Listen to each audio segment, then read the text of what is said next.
ici. Donc, on a vu que ce, c'est le démonstratif. Donc, il s'agit ici d'un pronom démonstratif.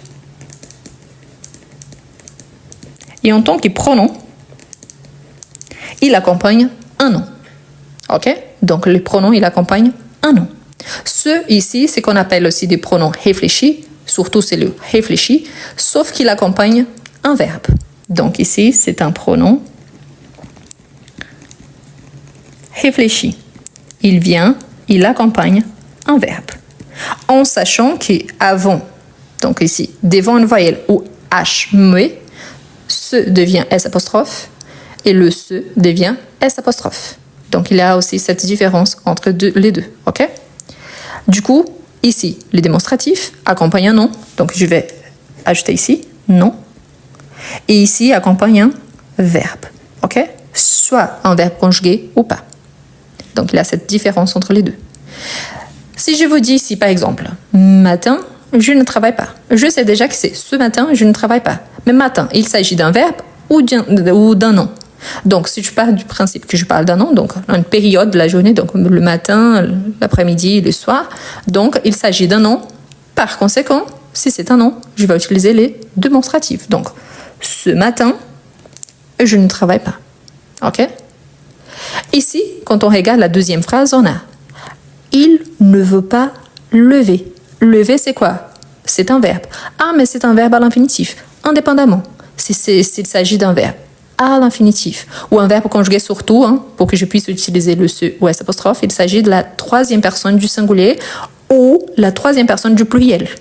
Du coup, là, je vais utiliser « Il ne veut pas se lever ». Pourquoi? Parce qu'il s'agit d'un verbe. Maintenant qu'on connaît la règle, on va voir. Elles se sont fatiguées. Elles se sont fatiguées. Donc, ce avec C ou ce avec S? Parfait. Pourquoi? Parce que j'ai mon pronom ici. Ici, j'ai mon verbe. Donc, le pronom réfléchi vient entre les deux. Donc, elles se sont fatiguées. Ensuite, on a j'ai un rendez-vous ce soir. Donc, ce soir. Soit c'est un nom ou un verbe. C'est la première chose. Il s'agit d'un nom. Soit, par exemple, quand on dit bonsoir, bonne soirée, donc on parle d'un moment de la journée. Donc, c'est un nom. Je vais dire j'ai un rendez-vous ce soir. Ce soir, ce matin, donc on parle de période de la journée. On rejoint où? On se rejoint où? Donc ici, on a rejoint. On a mon pronom ici. Il manque quelque chose et j'ai un verbe. Donc la première chose, nom ou verbe, c'est un verbe. S'il s'agit d'un verbe, par conséquent, donc on se rejoint où? Donc on se rencontre où? Donc pour poser une question par rapport à un lieu. Ça vient du verbe rejoindre. OK? Donc on se rejoint où? Voilà. Ensuite, on a j'ai lu dans livre. Donc j'ai lu dans livre. Livre, c'est un nom. Donc, j'ai lu dans ce livre. Pourquoi? Parce qu'il s'agit d'un nom masculin singulier. Pour ceux qui sont en train d'envoyer des cadeaux, merci, c'est très gentil. Ensuite, on a il est trompé. Il est trompé. Il y a une différence entre il est trompé et il s'est trompé. Pourquoi? Il est trompé par quelqu'un. Il s'est trompé lui-même. Donc voilà. Sauf que vous voyez ici qu'ici, j'ai un verbe qui commence par voyelle. S'il s'agit donc d'un verbe qui commence par voyelle, j'aurai donc S, élision, l'apostrophe. Donc, il s'est trompé. Il est trompé par sa femme. Il s'est trompé de chemin. Donc, il y a une différence de la phrase réfléchie ou pas. OK? Vous connaissez monsieur? Vous connaissez monsieur? Monsieur, c'est un nom. Donc, la première chose, c'est un nom ou un verbe. Je ne peux pas dire je monsieur, tu monsieur. Donc, non.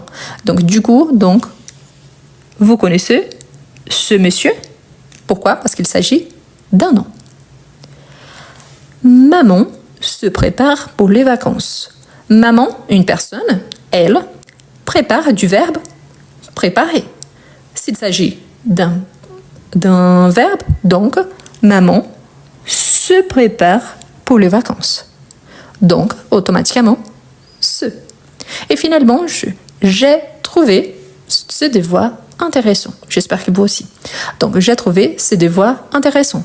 Devoir, on a les verbes devoir. Oui, on a les verbes devoir. Sauf qu'ici, devoir, c'est un nom. Pourquoi? Parce que je peux remplacer par j'ai trouvé cette activité, ce travail intéressant. Vous voyez qu'après, même, j'ai un adjectif. Donc, automatiquement, s'il s'agit d'un nom, je vais utiliser ce.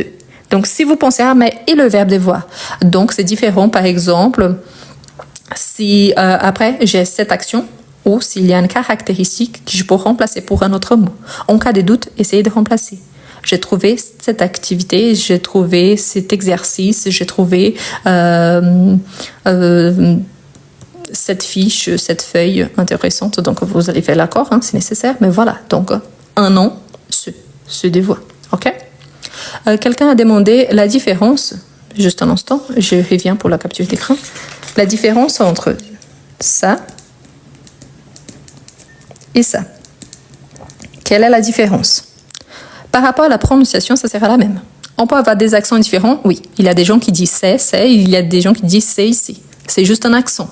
Il n'y a pas de problème par rapport à ça. La différence, c'est l'essence, surtout. Ici, c'est l'équivalent à ce plus et. C'est-à-dire que j'ai le démonstratif plus un verbe. C'est ça, par exemple. C'est ça. OK? Ici, j'ai le réfléchi plus le verbe. Normalement, on l'utilise pour le verbe réfléchi au passé composé. Par exemple, elle s'est blessée. Il s'est promené à la plage, par exemple. On s'est rencontrés. Donc, vous voyez qu'ici, c'est avant le verbe. En sachant que dans certains cas, vous allez voir ça avec S. Mais là, c'est une autre histoire. C'est parce qu'on connaît bien on. Normalement, on parle de deux personnes ou plus. Donc, on peut voir avec le S ici, c'est aussi correct. Bref. Mais c'était juste pour montrer qu'ici, normalement, ça prend la place du sujet de la phrase, du pronom de la phrase, tandis qu'ici, il accompagne la troisième personne. OK? Voilà. Pour tout le reste, je vous invite, vraiment, il y a des vidéos à ce sujet, sur tout ce que vous m'avez posé en tant que question, il y a sur ma chaîne YouTube. Je vous invite donc à vous abonner. Il y a un lien sur mon profil. Je vous invite à vous abonner. Et ensuite, allez-y sur les playlists et regardez les titres. Les titres sont toujours correspondants à ce qui a été appris au long de la vidéo, ce que j'ai travaillé au long des vidéos. Surtout, si vous tapez par exemple ça versus ça, plus les noms de la chaîne, vous allez trouver de la même façon. Donc, je vous invite à faire ça comme ça sera plus simple et plus facile à trouver. Est-ce que vous avez des difficultés à écrire en français? Est-ce que vous êtes capable de comprendre, mais vous n'arrivez pas à bien écrire?